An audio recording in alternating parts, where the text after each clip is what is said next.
Podcast with Saeed खुदाई की एक और एपिसोड में खुशामदीद। आज बहुत ही मज़ेदार एपिसोड आने वाली है क्योंकि टॉपिक ही ऐसा है, पाकिस्तान और इंडिया राइवलरी हैं, एक दूसरे से इनकी लगती है अच्छी खासी। तो मैं भी काफ़ी अरसे से इस टॉपिक पे बात करना चाहता था। मैं अपने थॉट्स आज बताऊंगा इंडिया के बारे में और कुछ फैक्ट्स एंड फिगर रखेंगे हम दोनों कंट्रीज़ के। तो फिर वीडियो शुरू करते हैं। सबसे पहले बात करते हैं लोकेशन पे। पाकिस्तान इंडिया के वेस्ट में और इंडिया पाकिस्तान के ईस्ट में। ये तो मज़े की बात बन गई, ईस्ट वेस्ट।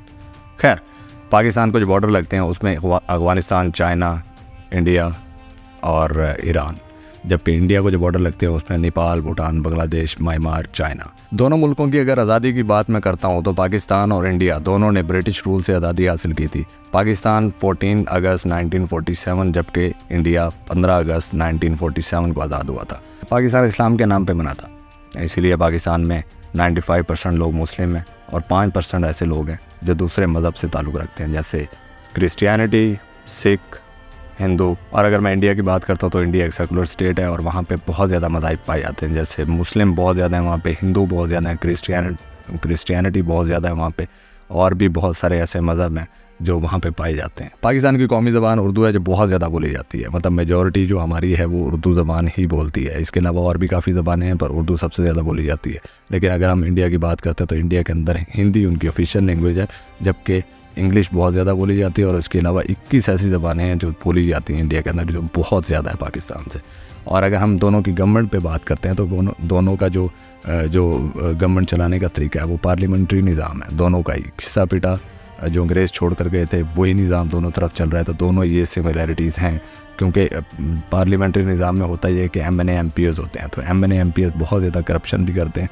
करप्शन वो इसलिए करते हैं क्योंकि जब वो अपनी कैंपेन करते हैं, वोट मांगने के लिए जाते हैं तो वो करोड़ों रुपया लगाते हैं, तो फिर उन्होंने वसूल भी तो करना है, तो वसूल हमसे और आपसे करते हैं। तो पाकिस्तान में भी हेड ऑफ़ द स्टेट जो है वो प्रेसिडेंट होता है, इंडिया में भी ऐसा ही है।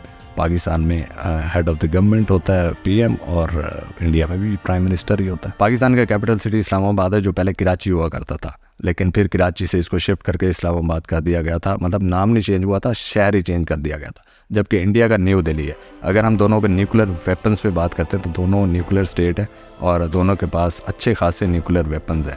जैसे इंडिया के पास तकरीबन 150 के करीब न्यूक्लियर वेपन्स हैं और पाकिस्तान के पास 170 न्यूक्लियर वेपन। इंडिया और पाकिस्तान के दरमियान अगर देखा जाए तो इंडिया ने पहले न्यूक्लियर धमाका किया था जो 1974 में किया था, जिसको स्माइलिंग बुद्धा का नाम दिया गया था, और पाकिस्तान ने किया था 1998 में। अगर हम स्पोर्ट्स पे बात करते हैं तो दोनों मुल्कों का जो फेमस स्पोर्ट्स है वो क्रिकेट है। बहुत ज़्यादा देखा जाता है, बहुत ज़्यादा खेला जाता है। मेरे ख्याल से तो इंग्लैंड से भी ज़्यादा खेला जाता होगा इंडिया में। और जितने बड़े बड़े ग्राउंड्स इंडिया ने बना लिए हैं, मतलब दुनिया का सबसे बड़ा ग्राउंड ही इंडिया के अंदर है जो अभी रिसेंटली बना है। अभी वर्ल्ड कप भी इंडिया में शुरू होने वाला है, तो वो भी बहुत ही मज़ेदार होने वाला है क्योंकि ग्राउंड इतने ज़्यादा अच्छे हैं और फिर उनका क्राउड इतना ज़्यादा सपोर्टिव है। मतलब हर मैच के अंदर वो तकरीबन हाउसफुल ही होता है, तो ये मुझे काफ़ी ज़्यादा अच्छा लगता है। पाकिस्तान और इंडिया के जब भी मैचेस होते हैं वो बहुत ज़्यादा मज़ेदार होते हैं, लेकिन कुछ लोग उसको एक्सट्रीम पे ले जाते हैं। वो मुझे बिल्कुल नहीं ठीक लग रहा कि उसको एक्सट्रीम पे ले जाया जाए, क्योंकि स्पोर्ट्स है तो स्पोर्ट्स को स्पोर्ट्स तक रहना चाहिए। एक टीम हारती है, एक जीतती है, लेकिन यह है कि पाकिस्तान कभी वर्ल्ड कप में इंडिया से नहीं जीता, तो पता नहीं अभी जीतता नहीं जीता, उसको खैर छोड़ देते हैं। अगर मैं यहाँ पे पॉपुलेशन की बात करता हूँ तो इंडिया दुनिया का दूसरा ऐसा मुल्क है जिसकी पॉपुलेशन बहुत ज़्यादा है, जबकि पाकिस्तान में सिर्फ और सिर्फ 25 करोड़ है, उसका आधा भी नहीं है इंडिया का। तो इंडिया रकबे के लिहाज से, मतलब ज़मीन के लिहाज से भी पाकिस्तान से कहीं ज़्यादा बड़ा मुल्क है, और पाकिस्तान उस लिहाज से भी अगर देखा जाए या पॉपुलेशन के लिहाज से भी देखा जाए तो बहुत छोटा मुल्क है। तो अगर हम दोनों मुल्कों का कंपैरिजन इस तरह से करते हैं कि दोनों को हम देखते हैं कि दोनों में कितनी तरक्की हुई, मतलब लोगों ने क्या खोया क्या पाया, तो इंडिया के अंदर तो हमें तो कुछ ना कुछ नज़र आ रहा है अभी कि इंडिया के अंदर तरक्की होना शुरू हो गई है। वहाँ पे उनकी गवर्नमेंट, उनके लोग मतलब मुखलिस हो चुके हैं अपनी कंट्री के साथ, और वो अगर कंट्री के बाहर भी जाते हैं तो एक दूसरे को सपोर्ट बहुत ज़्यादा करते हैं। पिछले कुछ सालों में इंडिया ने बहुत सी प्रॉब्लम्स फेस की, लेकिन जो सबसे ज़्यादा बड़ी प्रॉब्लम मुझे लगी, जो मैं समझता हूँ कि वो बहुत ज़्यादा हिट किया उसने इंडिया को, वो कोविड था। कोविड-19 ने बहुत बुरी तरह मुतासिर किया इंडिया को, जिसमें 5.5 करोड़ तकरीबन या 4.5 करोड़ लोग थे जिनको इफ़ेक्ट हुआ, जो लोग इफ़ेक्ट हुए, लेकिन उसमें से 5.5 लाख लोग ऐसे थे जो अपनी जान से हाथ धो बैठे थे। कोविड की वजह से पूरी दुनिया पे असर पड़ा था, लेकिन इंडिया भी बहुत ज़्यादा इफेक्ट हुआ था क्योंकि इंडिया की इकॉनमी भी काफ़ी ज़्यादा स्लो हो गई उसके बाद, और काफ़ी ज़्यादा मसले मसाइल भी इंडिया को फेस करने पड़े, लॉकडाउन चलता रहा। लेकिन उसके बरक्स अगर पाकिस्तान में देखें तो वहाँ पे कंट्रोल बहुत ज़्यादा कर लिया गया था, वहाँ पे लॉकडाउन भी उस तरह से नहीं था, स्मार्ट लॉकडाउन लगाया गया था और जिससे लोगों की ज़िंदगी भी मतलब चलती रही थी, क्योंकि हर जगह गरीब लोग होते हैं जो रोज़ कमा के खाते हैं। मतलब अगर वो रोज़ नहीं कमाने के लिए जाएंगे तो वो रात को रोटी नहीं खा पाएंगे या वो दो वक्त की रोटी भी उनको नहीं मिलेगी।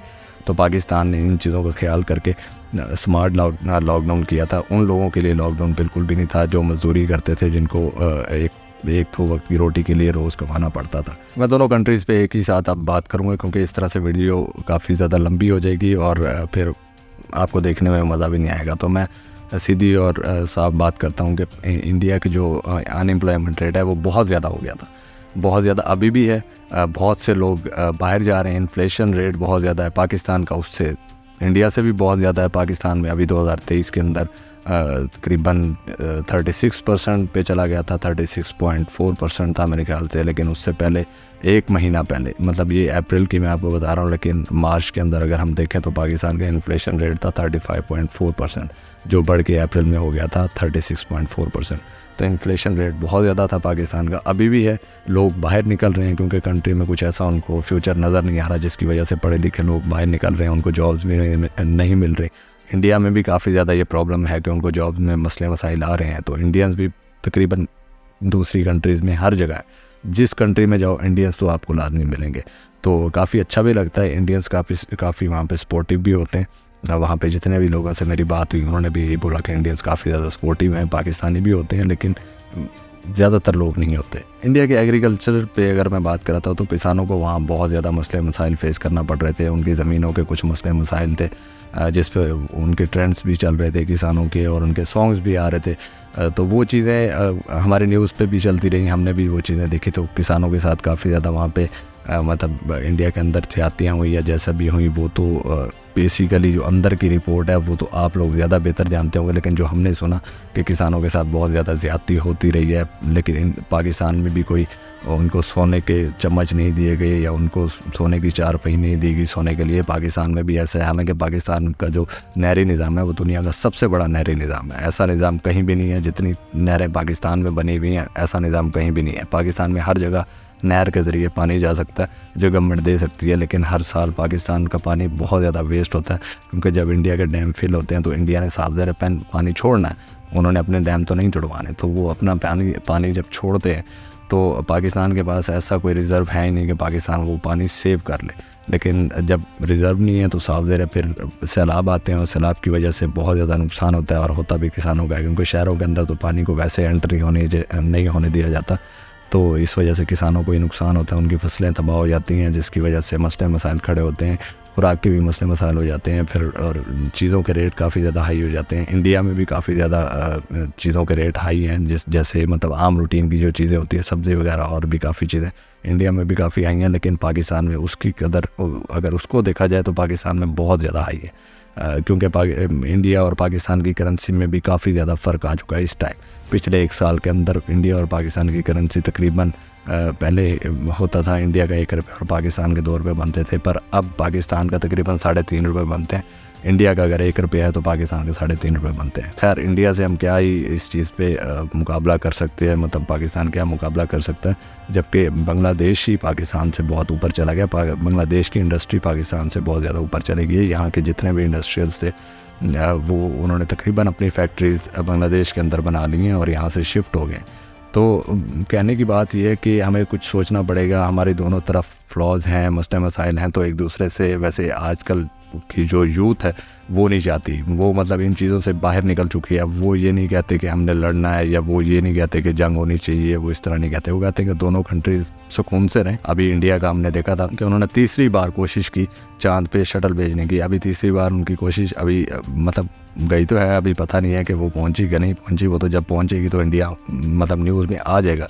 लेकिन प्रायोरिटीज़ का काफ़ी ज़्यादा फ़र्क है। इंडिया ने शटल भेजी चांद के ऊपर और हम 400 मीटर लंबा झंडा बनाने की कोशिश कर रहे हैं, तो मेरे ख्याल से प्रायोरिटीज़ में काफ़ी ज़्यादा फ़र्क है।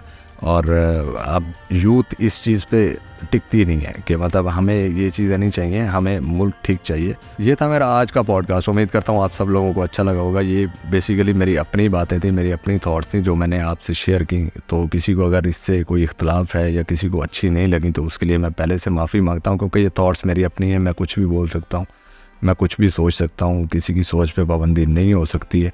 तो उम्मीद करता हूँ काफ़ी कुछ आपको इसमें से नया भी मिला होगा, काफ़ी कुछ सीखने को भी मिला होगा। तो फिर मिलते हैं ना नेक्स्ट एपिसोड में, तब तक के लिए गुड बाय।